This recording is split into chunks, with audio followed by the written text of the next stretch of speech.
My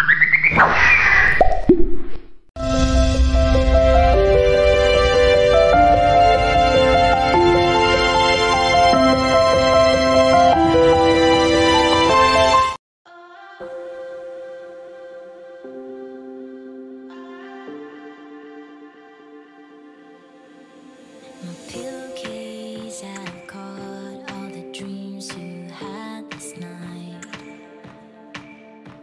You're lingering everywhere and the thought of you at night.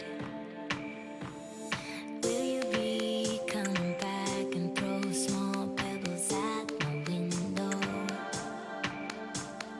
I would wake up and smile instead of being trapped in limbo. I'm up for it and down for everything that you say. I cannot break loose from.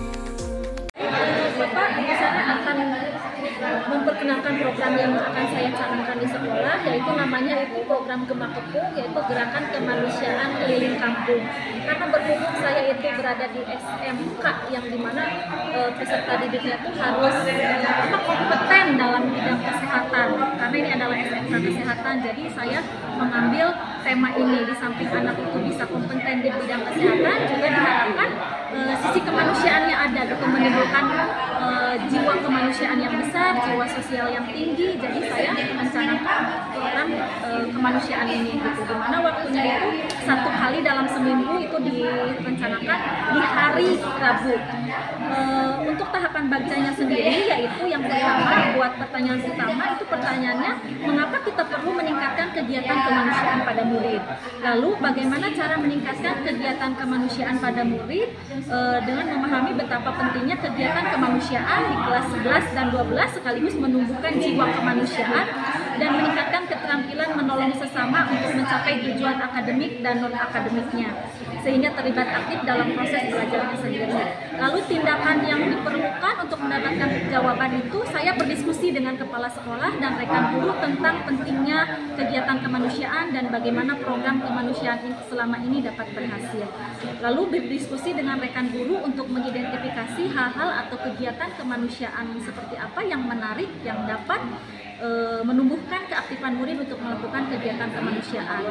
Rencananya itu untuk melibatkan suara, pilihan, dan kepemilikan murid itu melakukan sesi diskusi bersama murid kelas 11 dan 12 untuk menguatkan ide di tahap ini. Lalu aset atau kekuatannya yaitu modal manusia, murid-murid, guru, dan kepala sekolah. Waktu yang diperlukan 1 hari, penanggung jawabnya calon guru penggerak.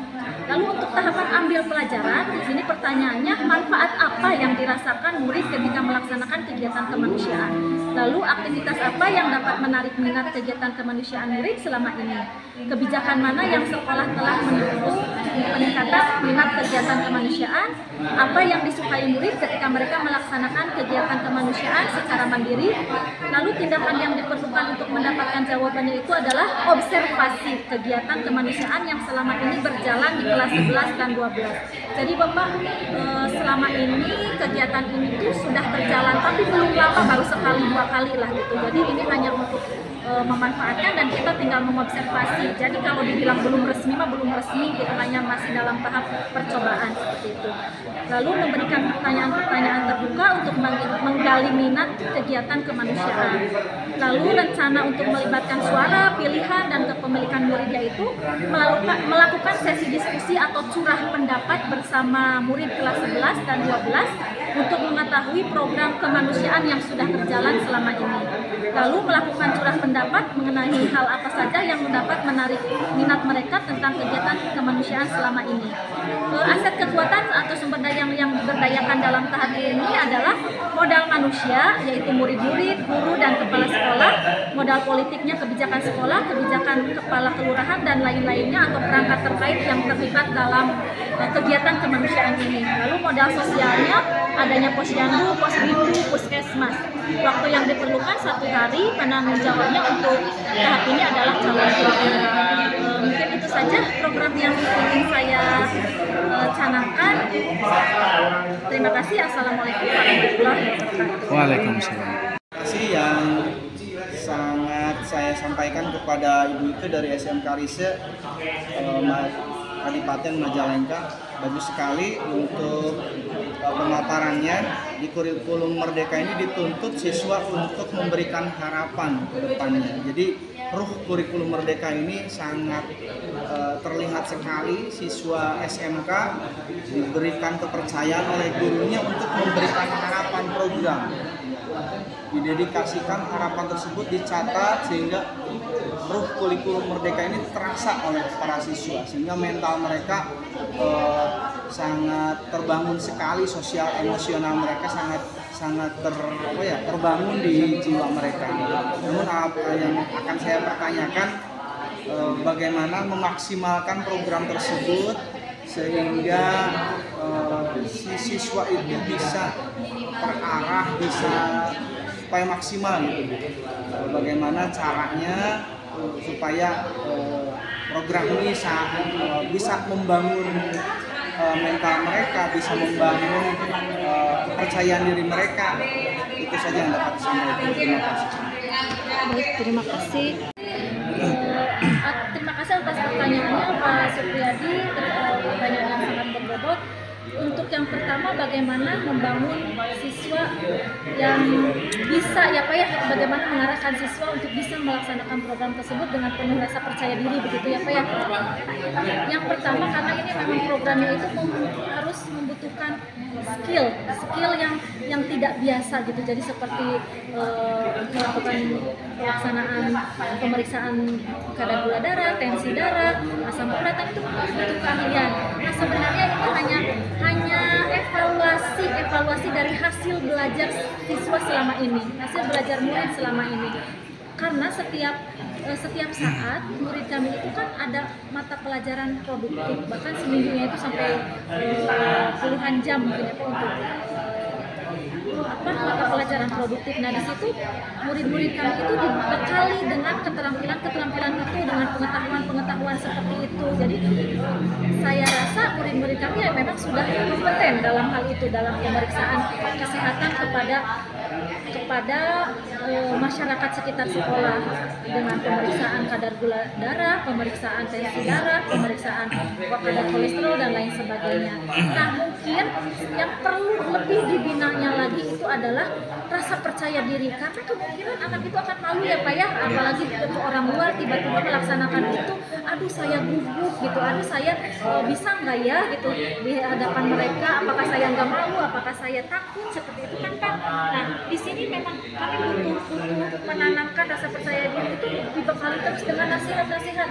Ayo kamu itu memang itulah yang akan kamu laksanakan di dunia kerja nanti. Kalau kamu sekarang malu, nanti bagaimana kamu bisa bekerja setelah lulus nanti gitu. Seperti itu harus terus dibina, diarahkan, terutama oleh wali kelas, BPBK, seperti itu. Pada seluruh komponen-komponen di sekolah harus bekerja sama untuk menanamkan itu gitu. Jadi si anak tuh harus benar-benar yakin bahwa itulah pekerjaan mereka, itulah mereka yang akan mereka lakukan di luaran sana gitu. Jadi tidak yang sebagai tenaga kesehatan tidak boleh malu, apalagi ini yang bergerak dalam dalam kegiatan kemanusiaan yang memang orang butuhkan, dan orang juga akan justru berterima kasih dan menganggap ini adalah hal yang positif gitu. Jadi tidak usah malu dan tidak usah merasa gugup dan lain sebagainya. Dan di sini juga erat kaitannya dengan peranan guru PAI juga Pak. Jadi bagaimana anak itu dengan didorong rasa kemanusiaannya itu untuk melakukan hal ini, karena kalau tidak ada rasa kemanusiaan yang tinggi, dengan semangat kemanusiaan ingin menolong orang lain di sekitar mereka, itu anak-anak akan merasa malas Pak, malas ini saya harus keluar, saya kenapa sih nggak di sekolah aja, harus keliling kampung, harus ke kampung ini, kita ke sana itu jalan, terus kita intensif orang-orang gratis ya gitu. Gratis lagi gitu.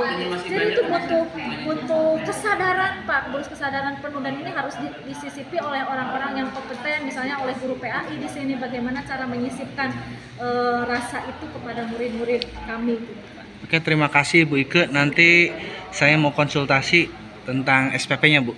Ya, supaya nanti ada yang ke SMK Riset. Pak Kepala barangkali.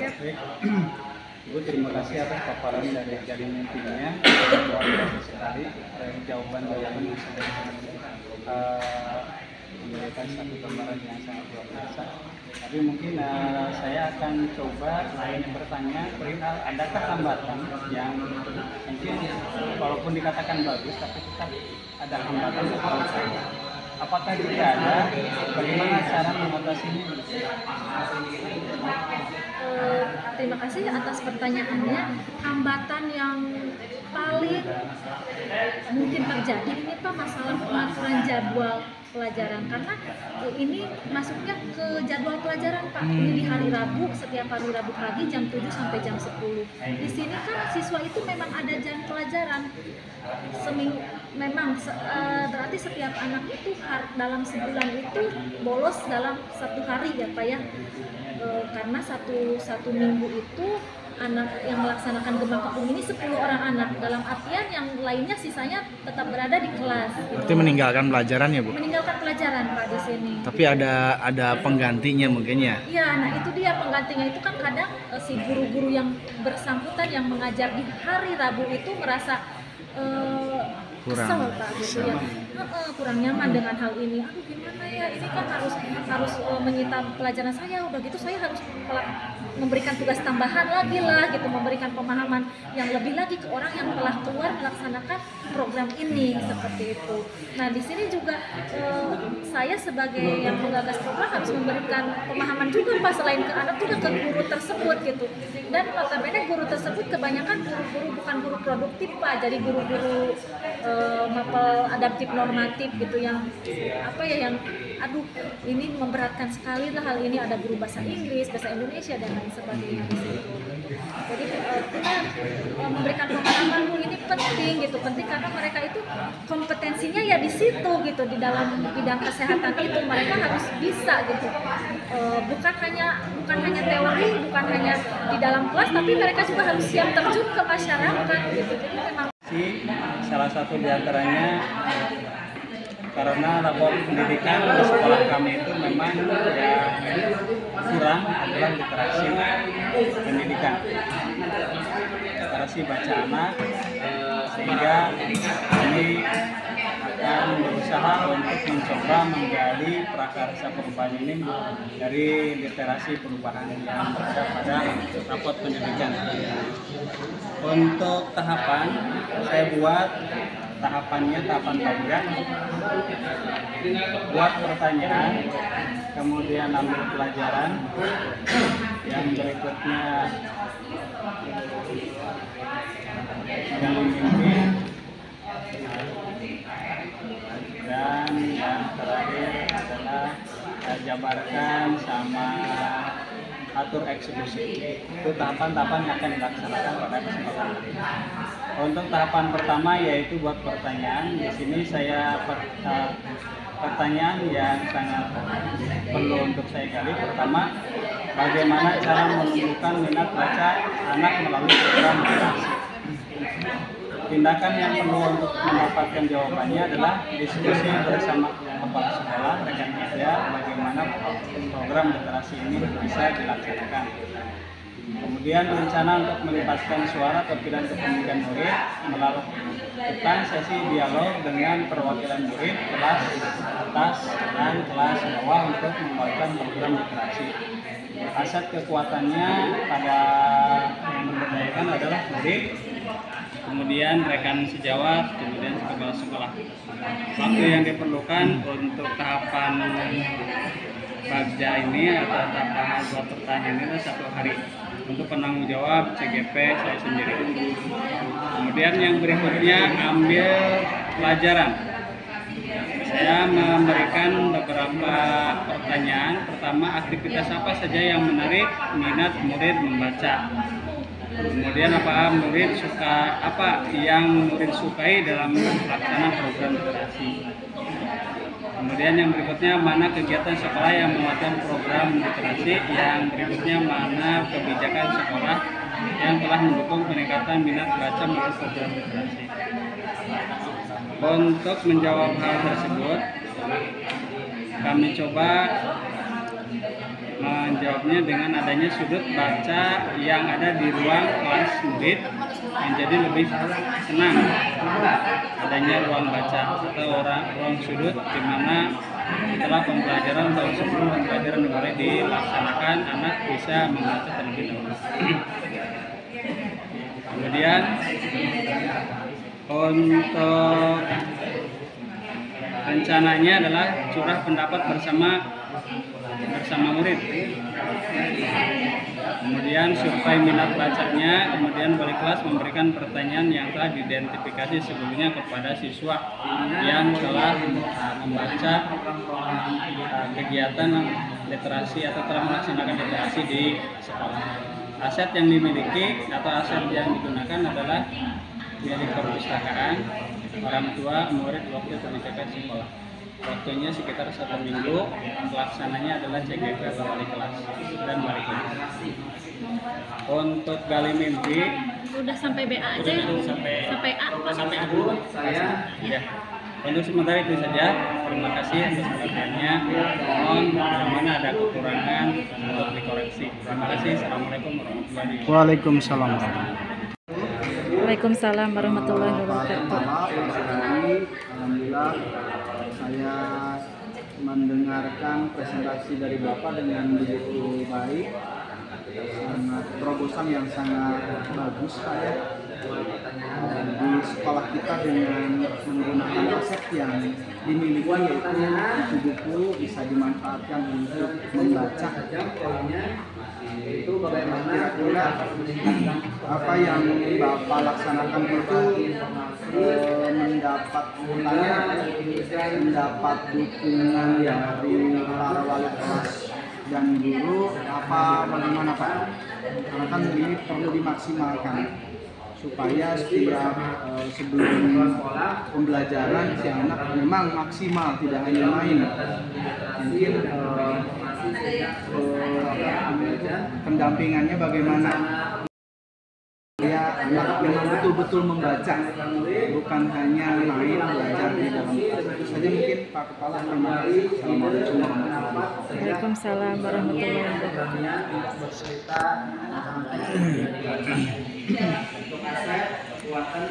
Baik, terima kasih Pak Ustaz. Untuk pertanyaannya sangat bagus sekali. Saya coba sebelumnya kami mengumpulkan guru-guru dalam satu kegiatan atau satu waktu di mana kegiatan tersebut dinamakan kita punya kelompok belajar, kelompok apa namanya itu? Lombal ya, kelompok belajar praktisi atau kelompok belajar di lingkungan. Di sana saya menyampaikan ide berdasarkan dari lapor pendidikan, dan untuk pertanyaan yang Bapak tadi sampaikan itu dari guru kelas sangat antusias sekali, bahkan mereka memiliki ide bagus untuk direalisasikan dalam pelaksanaan. Salah satu diantaranya adalah mengadakan pojok atau sudut baca dulu, karena untuk di lingkungan kelas di sudut baca yang harus dilaksanakan atau harus ada di setiap kelas, dan mereka sudah siap menyetujui, tinggal eksekusi saja. Kemungkinan untuk pendampingan dari guru atau wali kelas itu salah satu diantaranya adalah membiasakan 15 menit sebelum kegiatan pembelajaran dimulai, anak-anak membaca bebas. Kemudian disuruh membaca baik yang ada yang ringan maupun yang berat, dipersilakan sesuai dengan keinginan anak. Namun nanti satu kegiatan momen anak tersebut diberikan pertanyaan seputar apa yang telah dibaca dan apakah mereka sudah memahami isi bacaan atau tidak. Demikian Pak.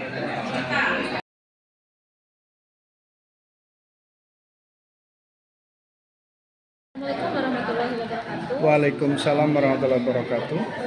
baik Bapak, sudah bagus sekali ya program yang Bapak canangkan. Ini kebetulan memang literasi itu yang sekarang sedang digembor-gemborkan untuk ditingkatkan ya Pak, yang apalagi untuk tingkat Bapak pindah sekolah dasar? Ya, sekolah dasar ya, karena selama ini sekolah dasar itu banyak sekali siswa yang udah tingkatnya atas tapi belum bisa membaca ya Pak ya. Jadi Bapak itu programnya bagus sekali. Namun ada beberapa pertanyaan lah yang ingin saya sampaikan ke Bapak. Yang pertama, program ini berarti sudah berjalan atau masih akan direncanakan? Ini baru rencana atau sudah berjalan? Gitu. Nah, untuk tingkatannya mungkin apakah tadi saya tidak menyimak, kurang menyimak, itu untuk kelas berapa saja Pak? Apakah semua sampai kelas 6 atau semua kelas atau hanya sampai kelas 3 misalnya? Lalu Pak, untuk pojok baca ini apakah hanya guru kelas saja yang bertanggung jawab? Ada pihak lain nggak, misalnya pergantian guru dari guru biar anak tidak boring, misalnya dari gurunya dari untuk hari minggu ini di kelas A, dari kelas 3 dibimbing oleh kelas 4 misalnya, untuk kelas 4-nya dibimbing oleh guru kelas 2 gitu, atau memang tetap guru kelasnya saja? Itu juga yang Bapak programkan. Baik, terima kasih Pak. Siap. Terima kasih telah memberikan masukan berupa pertanyaan.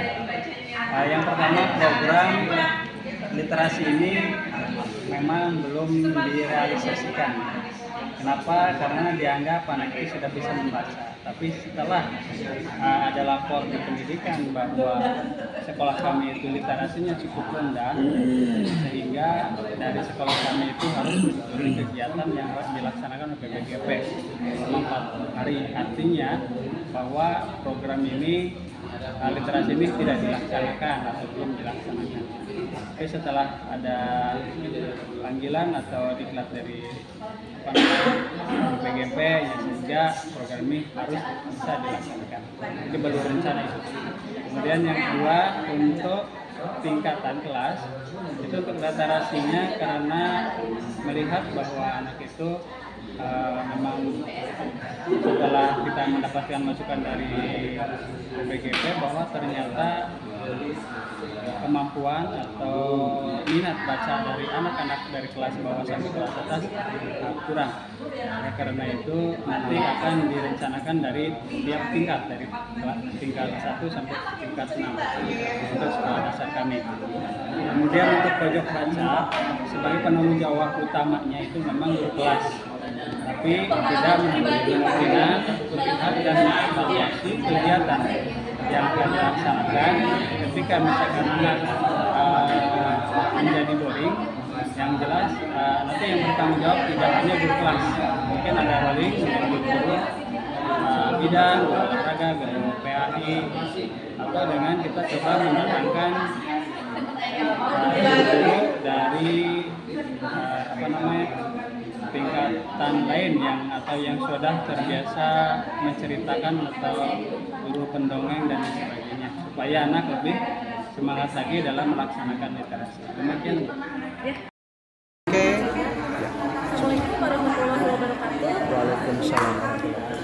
Programnya Pak Supriyadi sudah luar biasa ya Pak ya. Seandainya saya memiliki anak yang dekat, seandainya rumah saya dekat dengan sekolahnya Pak Supriyadi, mungkin akan saya sekolahkan di sana gitu. Programnya sudah sangat bagus sekali. Makanya saya penasaran, ingin bertanya Pak. Ini kan kebanyakan programnya itu tentang keagamaan, betul ya? Nah, bagus sekali. Guru SD di sana itu, guru PAI di SD itu ada berapa Pak? Apakah hanya ada Bapak di sana? Kalau hanya ada Pak Supriyadi di sana, apakah Bapak bisa menghandle semuanya? Spesial itu saja sih sebenarnya pertanyaannya. Ya, sudah ya. Mimpi ya, dream yang telah kita diskusikan tadi. Untuk pertanyaannya, apakah kebiasaan-kebiasaan baru yang kami bayangkan terjadi ketika jiwa kemanusiaan pada murid telah meningkat, Lalu bagaimana perasaan kami memiliki murid yang memiliki jiwa kemanusiaan yang tinggi? Bagaimana tanggapan masyarakat terhadap murid-murid kami yang memiliki jiwa kemanusiaan yang tinggi? Lalu hal-hal apa saja yang bisa kami lakukan setelah terwujudnya murid yang mandiri dan aktif berkegiatan kemanusiaan, dan apa yang harus dilakukan untuk mempertahankan hal itu?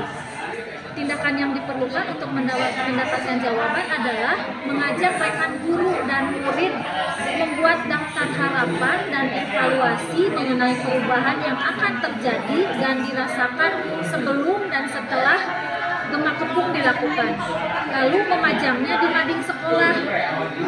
Selanjutnya, untuk rencana yang melibatkan suara, pilihan, dan kepemilikan murid adalah melakukan sesi berbagi bersama murid kelas 11 dan kelas 12 untuk saling melengkapi daftar harapan dan evaluasi dari terlaksananya program Gema Kepung yang bertujuan untuk meningkatkan jiwa kemanusiaan murid dan meningkatkan kesehatan masyarakat sekitar sekolah. Aset atau kekuatan yang diberdayakan adalah modal manusia, di sini murid-murid dan guru. Kenapa guru juga disebutkan modal di sini? Karena pelaksanaan Gema Kepung sendiri ini tidak hanya murid, tetapi didampingi oleh guru, meskipun gurunya hanya satu orang guru dan 10 orang murid. Dan gurunya pun otomatis yang sudah kompeten dalam bidang kesehatan, misalnya gurunya pun sudah bisa melakukan tensi darah, melakukan pengecekan kadar gula darah, asam urat, dan lain sebagainya. Waktu yang diperlukan 1 hari. Penanggung jawab untuk tahap ini adalah calon penggerak. Nah, itu untuk gali mimpi. Intinya dalam gali mimpi itu bagaimana kita mengharapkan siswa itu yang kompeten dalam bidang kesehatan dan juga memiliki jiwa kemanusiaan yang tinggi. Seperti itu Bapak-Bapak. Silakan kalau misalnya ada yang perlu ditambahkan di sini, kira-kira apa, umpan baliknya seperti apa, atau pertanyaan, mangga. Assalamualaikum warahmatullahi wabarakatuh. Waalaikumsalam. Saya akan menyampaikan gali mimpi atau dream hasil diskusi dari kelompok TIK. Nah, pertanyaan untuk gali mimpi yaitu, apakah kebiasaan-kebiasaan baru yang kami bayangkan terjadi ketika kompetensi dalam bidang kesehatan dan jiwa kemanusiaan pada murid telah meningkat? Kemudian, bagaimana perasaan kami memiliki murid yang memiliki jiwa kemanusiaan yang tinggi? Bagaimana tanggapan masyarakat terhadap murid-murid kami yang memiliki jiwa kemanusiaan yang tinggi? Dan apa saja hal-hal baru yang bisa kami lakukan setelah terwujudnya murid yang mandiri dan aktif berkegiatan kemanusiaan? Dan apa yang harus dilakukan untuk mempertahankan hal itu? Tindakan yang diperlukan untuk mendapatkan jawaban adalah: yang pertama, mengajak rekan guru dan murid membuat daftar harapan dan evaluasi mengenai perubahan yang akan terjadi dan dirasakan sebelum dan setelah Gema Kepung dilakukan. Dan yang kedua adalah memajangnya di mading sekolah. Kemudian, rencana yang melibatkan suara, pilihan, dan kepemilikan murid adalah melakukan sesi berbagi bersama murid kelas 11 dan 12 untuk saling melengkapi daftar harapan dan evaluasi dari terlaksananya program Gema Kepung yang bertujuan untuk meningkatkan jiwa kemanusiaan murid dan meningkatkan kesehatan masyarakat di sekitar sekolah. Aset atau kekuatan yang dapat diberdayakan dalam tahap ini adalah modal manusia, yaitu murid-murid dan guru. Waktu yang diperlukan 1 hari dan penanggung jawab untuk tahap ini adalah calon guru penggerak.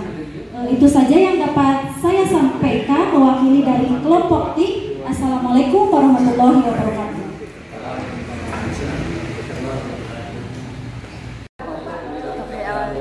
Jadi bagaimana Neng Rina itu mengemas program ini menjadi sebuah kegiatan yang menyenangkan bagi murid dan ceria ini, jadi dengan cara yang seperti apa? Ya, kalau misalnya contohnya itu kan perkalian. Nah, dalam perkalian itu sebelum memulai latihan-latihan tentang operasi hitung perkaliannya kan anak-anak itu harus hafal atau wajib perkalian 1 sampai 10. Nah, dalam pengajarannya itu bisa dengan menggunakan kartu. Nah, menggunakan kartunya teh kita bagikan misalnya 1 orang 1.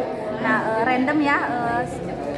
Jadi anak itu kebagiannya yang mana? Misalnya 2 kali 8. Nah, nanti disediakan dalam kardus itu kartu-kartu jawabannya. Nah, yang 2 kali 8 itu berapa? Di sana anak itu milih. Milih Iya, jawabannya yang iya. mana, terus nanti diambil kartunya. Ya, jadi ya pokoknya mah gerak lah itu yang salah satu contohnya. Jadi seru ya, semangat Ya, dengan terus cara itu. kalau selanjutnya kan bisa dengan latihan gitu, latihan pengulangan itu juga perlu gitu dilakukan karena kalau tidak pengulangan si anak suka lupa lagi gitu.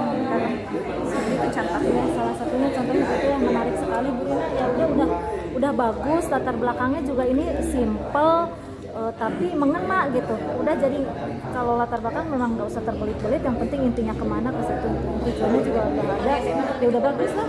Terima kasih Bu. Nah, ini program saya yang tadi sebenarnya sudah dipresentasikan di depan, tapi tujuannya belum ya di sini untuk menciptakan murid yang berjiwa sosial tinggi dan kompeten dalam bidang pelayanan kesehatan masyarakat sehingga terwujud murid yang berkarakter sesuai dengan profil pelajar Pancasila. Dan memang ini kenapa saya terlihat sangat kompleks atau sangat terlihat lebih jelimet lah dibandingin anak SD mungkin ya, karena memang anak SMP itu harus sudah lebih mahir, udah lebih menjurus lagi, udah lebih mandiri lagi gitu. Jadi memang tujuannya juga harus bisa membuat anak itu udah jadi kompeten dan siap terjun di dunia kerja gitu. Nah, ini latar belakang program itu ada 2, perencanaan program berbasis data dan juga kebermanfaatan program. Untuk yang latar belakang berbasis data itu yang raport pendidikan yang masih kuning pada poin kualitas pembelajaran, di mana kualitas pembelajaran ini kami selaku SMK Kesehatan menitik beratkan pada kompetensi keahlian murid yang dipelajari di sekolah. Kalau di raport pendidikan itu kan ada literasi, numerasi. Mungkin kalau untuk tingkatan SD literasi, numerasi, ya kalau di SMK itu udah ada menjurus ke kualitas pembelajaran. Nah, juga kami itu SMK jurusan kesehatan di mana murid-muridnya itu harus memiliki kompetensi di bidang kesehatan yang cukup mumpuni ketika lulus nanti, dibuktikan dalam ujian kompetensi keahlian di akhir kelas 12 sehingga siap bersaing di dunia kerja, baik itu di rumah sakit, klinik, apotek, badan POM, puskesmas, industri farmasi, dinas kesehatan, dan lain-lain. Jadi kan kita kebayang kalau senang jurusan SMK kan harus punya keahlian, tapi lulus tak bisa nanaon gitu kan, itu sebenarnya beban bagi kita. Nah, memang harus kita, si anak tuh harus digojok lah, harus dilatih benar-benar ketika bersekolah itu mengenai pembelajarannya itu ya. Khususnya ya pembelajaran yang berkaitan dengan kompetensi di bidang kesehatan ini. Dan kalau di kami itu dalam mata pelajaran produktif baik itu keperawatan atau farmasinya. Dan latar belakangnya itu juga kami menitik beratkan pada kebermanfaatan program, di mana kami menginginkan murid yang memiliki jiwa kemanusiaan tinggi, yang peduli terhadap sesama, peduli terhadap kesehatan masyarakat di sekitar, sehingga tercipta murid yang berkarakter dan berprofil pelajar Pancasila. Jadi sebenarnya kalau tingkat atas itu kami khawatir, karena kalau sudah lulus tuh siap dilepas tuh ya, beda dengan lulus SD kan kita serahkan ke SMP. Ada jenjang selanjutnya. Ada jenjang selanjutnya setelah SMP dilepas, ada jenjang SMA. Kalau kita melepas tuh sudah gitu, anak tuh benar-benar harus sudah mandiri, harus Apalagi bisa. titelnya SMK ya Bu ya, kebanyakan kan kerja. Gitu, kerja, siap bersaing juga. Dan yang ini nih, jiwa kemanusiaan itu kadang yang di kita tuh masih sangat kurang gitu ya. Kadang orang itu zaman sekarang hanya berpikir uang, terus untuk egois lah terhadap dirinya sendiri gitu, tidak memperhatikan orang lain gitu, terhadap kepentingan orang lain, tidak peduli lah terhadap sesama. Nah, itu justru yang PR bagi saya di SMK Kesehatan. Jadi itu yang saya masukkan ke dalam latar belakang program ini. Enggak ditanggapi. Ya Bu, tanggapannya yang pertama itu saya sangat, dari sebelum ini kan saya juga pernah lihat ya PPT Ibu itu yang pertama kali terbersit itu, wah ini hal yang baru gitu ya buat saya, pengetahuan yang baru, dan itu ide yang sangat ide yang sangat baru dan jarang gitu ya, bukan yang lainnya program-programnya banyak yang sudah dilaksanakan. Nah, kalau yang ini kan kayak original ya Bu ya, jadi baru dan tujuannya juga sangat bagus, apalagi mengedepankan rasa kemanusiaan ya Bu ya. Cuman di sini berarti saya yang mau ditanyakan itu muridnya kan murid itu ada kelas 10, 11, 12. Nah, apakah semua murid terus pembagian kan tidak mungkin satu kelas atau tidak mungkin satu kelas. Nah, itu pembagiannya bagaimana plotnya gitu, plot siswanya. Nanti jadi kan nanti ditempel Bapak Ibu ya di ini kelas kelompoknya di sini ya di meja, terus nanti setiap orang berkeliling ngasih umpan balik. Nah, umpan baliknya itu dari bukan pasangan ya, tapi dari teman-teman yang lain. Sekarang jangan pakai pasangan. Kalau berpasangan sekarang langsung kayak korek Langsung masukin apa ini lope-lope? Lope-lope. So sweet dong. Kan program kemanusiaan harus cinta. Ih, Maika mau ya? Ini